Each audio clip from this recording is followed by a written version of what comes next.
All right, here's another talk for week 12. Endocrine. So, Andrew Tiedemann, she's 28. She's got anxiety and fatigue. She's lost 10 pounds in the past 6 months. So, a 28-year-old woman presenting with anxiety and fatigue, a lot of people jump to a mental health issue. The problem, of course, is that you can't do that. You have to rule out physiologic issues before you can really think about a mental health issue. Weight loss would not be common, although sometimes with anxiety, she would not have much of an appetite.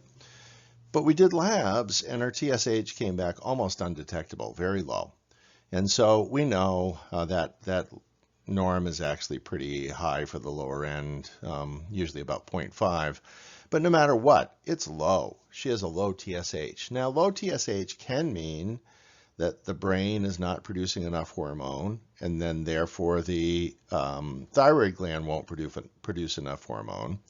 More commonly, however, it's because the thyroid gland is overproducing hormone, and it basically tells the brain, you don't need to produce that much TSH.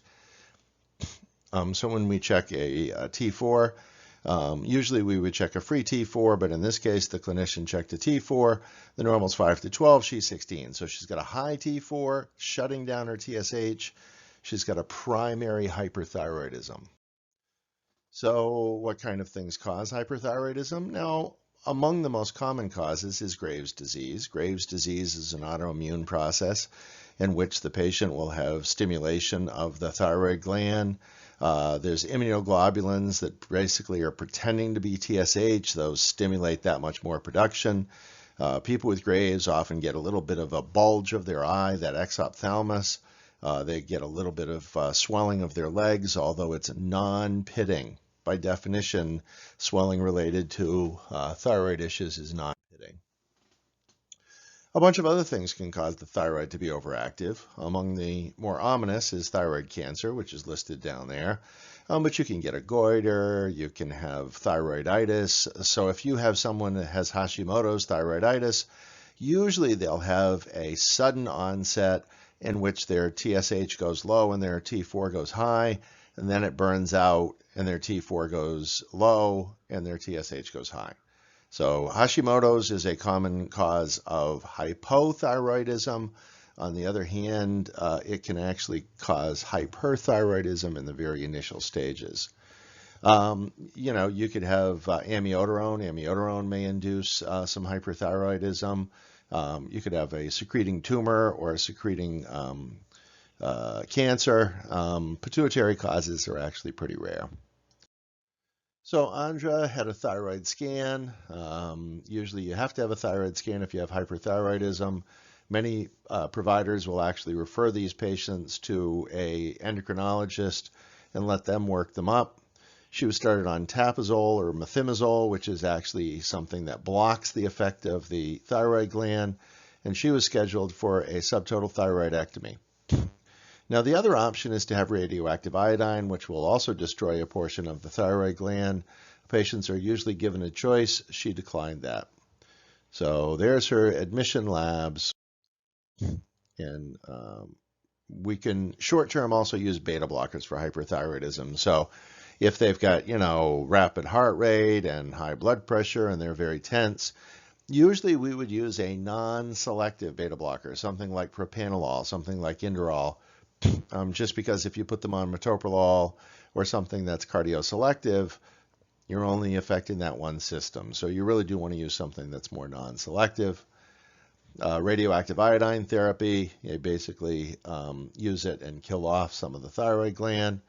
There's tapazole or methimazole is the most common one that inhibits, but PTU is an older medicine that is sometimes still used. Thyroid storm can happen in a patient. Usually this is post-operatively, but you have a patient that has an extreme overactive thyroid. They'll get an elevated temp, rapid pulse, GI symptoms, and again, we usually give them beta blockers, either PTU or methimazole. Usually PTO works a little quicker, and some iodine. So if someone has low thyroid, the TSH is usually going to be high, and the T4 is going to be low or low normal. They'll be intolerant of cold. They'll get a little bit of swelling. Either high or low thyroid can give you swelling. You can get some weight gain, constipation, elevated cholesterol, thinning of the lateral eyebrows. There's a bunch of different things that low thyroid will give you. The problem is that if you look at this, there's a lot of people in their 40s, 50s, and 60s that get all these symptoms just because. So it's definitely something that should be ruled in or ruled out. Unfortunately, patients will read online that, oh, my hair's thinning. I don't like the cold anymore. I've gained weight. I've got thyroid problems. Well, you have to rule that out, but unfortunately, it is often not the case. So again, this just explains what happens. So if you have a person who has a low thyroid, they'll actually get feedback to the pituitary. The pituitary will make more TSH, and then it stimulates the thyroid. Sometimes by making the extra, it can actually get the T4 up into the normal range. And again, I prefer to measure the free T4. And therefore, that's usually relatively in the early stages of hypothyroidism. Generally, you want to try to take some pressure off the thyroid gland, and you will supplement these people, especially if the TSH is above 10.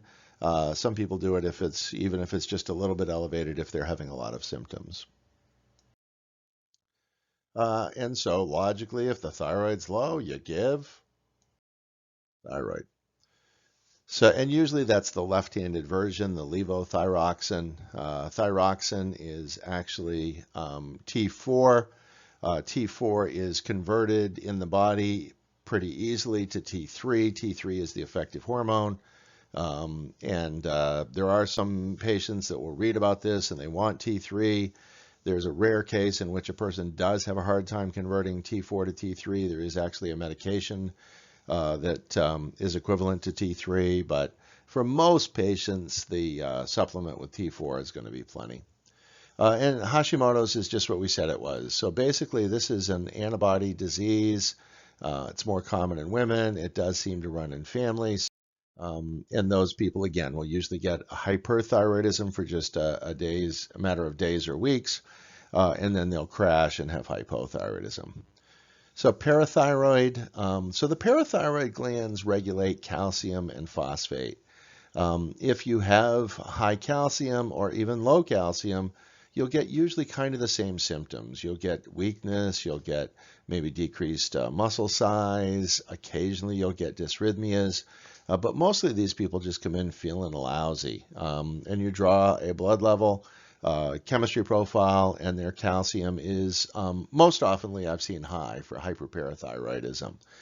And in that case, remember to do a corrected calcium. Calcium is protein bound, so if the albumin is particularly high or particularly low, it can affect that measure of calcium, so you correct it, and then see if it's then high or low. If it's high, parathyroid and multiple myeloma are the number 1 and 2 things on your list. Probably multiple myeloma is actually a little more common.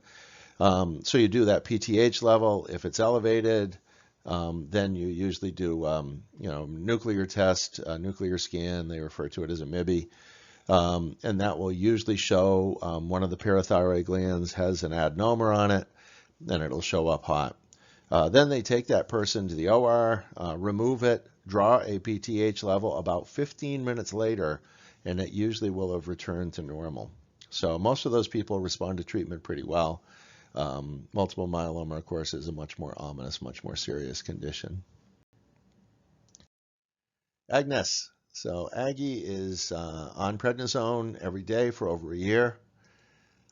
She's got a round face. She's got a buffalo hump. She's got striae. She's got weakness and wasting. She may have some hirsutism. And so she has Cushing's syndrome. Now remember, Cushing's disease is when you have a tumor of that adrenal cortex. Cushing's syndrome is when you give external steroids. So basically you get the same syndrome as a collection of symptoms. You get the same collection of symptoms, but for a somewhat different reason. Her sugars tend to run high. She's got a little bit of a low K. Her sodium is a little high. And obviously that's as if her aldosterone was increased, which is a mineral corticoid. It's secreted by the cortex, but it affects the minerals in the body, as opposed to the glucocorticoids, which tend to affect the glucose and inflammatory processes in the body. So the medulla, on the other hand, is the the inside of the adrenal glands, and the adrenal medulla produces epinephrine, norepinephrine, and dopamine, all of the catecholamines. The British would call it adrenaline. We called it adrenaline years ago, and many patients will still call it adrenaline, but epinephrine is probably the more correct scientific term, but they're the same thing, epinephrine and adrenaline. And again, the glucocorticoids and the mineralocorticoids work together to create, an environment in the body which is a positive environment. The mineralocorticoids will have similar effects to the glucocorticoids in high doses and vice versa. So if you have the glucocorticoids, since the mineralocorticoids retain fluid, the glucocorticoids will do that too, but to a much lesser extent. Cushing's syndrome is all the things that we said that Agnes had. So emotional lability is something that they often have a hard time with. But again, many of these things are something that can happen for other reasons. Hirsutism, of course, is very common with PCOS. Striae is very common in men and women that have either lost a lot of weight or gained a lot of weight. So, again, it's something that I think is a pretty hard diagnosis to make. Just drawing a cortisol level is rarely helpful. You usually have to do a cortisone suppression test, and I would encourage you to read up on those if it's something that you're going to need in your practice. So the treatment, if the corticosteroids are coming exogenously from medications, you'd want to decrease them or replace them with something else if you can.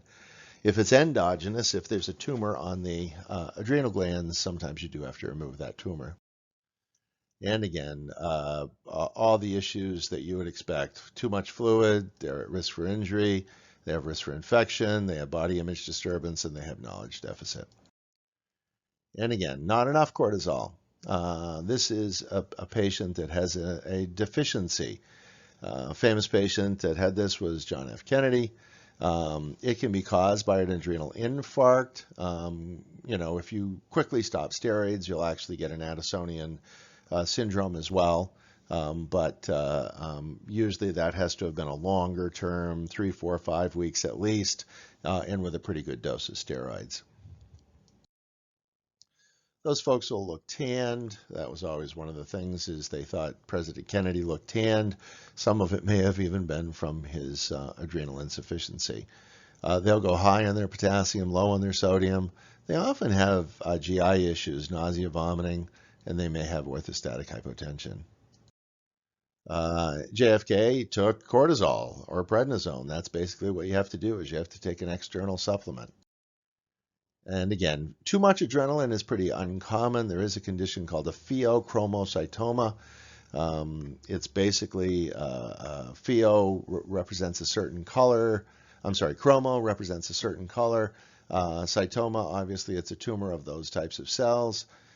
Usually it's in the adrenal glands, but not always. It's responsible for anywhere from 0.05% to 1% of hypertension. We need to keep that in mind. Usually these people have incredibly swings of their blood pressure. They'll go from 200 over 120 to the next day being 130 over 80. And that's whether or not the tumor is secreting adrenaline or not. So it is something to watch out for. You can draw catecholamine levels. There is a 24-hour urine to measure catecholamine levels. It's the 17-hydroxy ketosteroids, and it will give you an idea. Okay, so Faith doesn't feel good, or calcium's high.